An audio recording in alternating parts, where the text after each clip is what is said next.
It's the gods. They're the ones behind these dungeon appearances. Curious, he looks again at the salary and starts thinking about how to exchange TORs for actual money. But before he can spiral too hard into finance mode, he accepts the job on impulse. And just like that, he gets snatched out of reality and thrown into some random location. He's completely thrown off by the new environment, but there's no time to process, cause some giant monster charges at him out of nowhere. And before he can even react, the beast is suddenly grabbed by the neck. He's been saved. And standing there is this massive jacked dude asking him if he's the part-timer. Without waiting for an answer, the guy casually introduces himself as Thor, God of Thunder. He picks our boy up and starts walking like it's business as usual, ready to brief him about the job. Our guy takes a closer look. Full beard, huge build, and that's definitely Mjolnir he's holding. No doubt about it, this is Thor. Still, the whole thing feels unreal, and the guy's struggling to believe that this is actually the real deal. Thor, noticing our guy's complexion, then randomly asks him if he's the god of Asia. Our boy's obviously confused, but then realizes Thor actually thinks he's a god. And as he looks around, he notices that everyone in this place is some kind of god or deity. Realizing he's the only human in the room,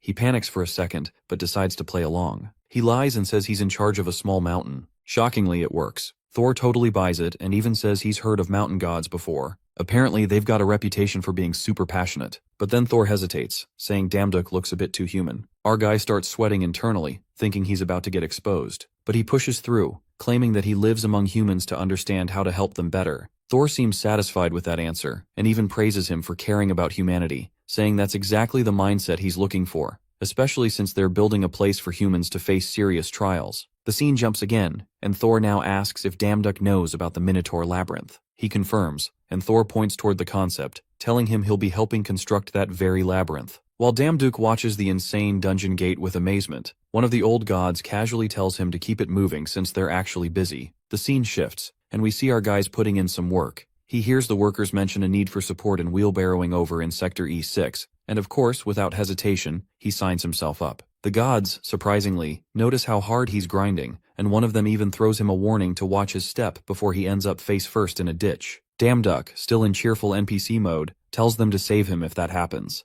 The scene shifts, and our guy's now standing next to a red god. Our boy asks if that's all for today, and the god confirms. He casually asks how Damduk feels about this kind of work. Our dude just shrugs and calls it what it is: manual labor. The red god tells him to chill since they're almost done, then drops the info that they'll be riding in a carriage to their next location. Inside the carriage, the red god wonders aloud if all Asian gods are naturally this hyper, but Damduk immediately clears that up, saying it just depends on personality. The red guy throws him a compliment, telling him he's been getting a lot of praise lately. Our bro literally starts glazing himself, thinking that he's fully aware of how impressive his people skills are. He's already plotting how to